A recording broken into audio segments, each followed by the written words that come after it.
નમસ્કાર, સંદેશ ન્યૂઝના digital platform પર હું છું આપની સાથે જુહી। આજે ફાયદાની વાતમાં વાત કરવી છે ગૂગલના એક નવા ફીચરની। જી હા, વાંચ્યા વગર હવે આપ સાંભળી પણ શકશો।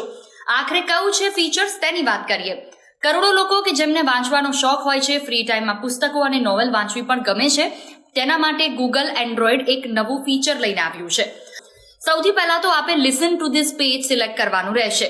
આ ફીચરને ગૂગલે હાલમાં 12 ભાષાઓમાં રોલ આઉટ કર્યું છે।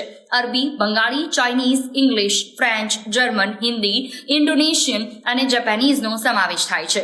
આ સિવાય પોર્ટુગીઝ, રશિયન, સ્પેનિશ જેવી ભાષાઓનો પણ સમાવેશ થાય છે। કેવી રીતે આ પેજ તમે ઓપન કરશો? વેબ પેજ સાંભળવા માંગો છો તો તેના ઉપર જાઓ। ત્યાર પછી ઉપરની બાજુ પર મોર બટન આપ્યું હશે, જેમાં લિસન ટુ ધીસ પેજ વિકલ્પ પર ટેપ કરો। ટેક્સ્ટ પણ આપ વાંચી શકશો। આ સિવાય ટેક્સ્ટનો અવાજ તમારી પસંદગી મુજબ આપ બદલી પણ શકો છો। iOSમાં આ ફીચર જોવા મળશે, જેમાં તમને લિસન ટુ પેજ નામનું ફીચર મળશે, જે તમને સિરીના અવાજમાં સાંભળી શકશો। આવી જ અવનવી બાબતો માટે જોડાયેલા રહો સંદેશ ન્યૂઝના ડિજિટલ પ્લેટફોર્મ સાથે।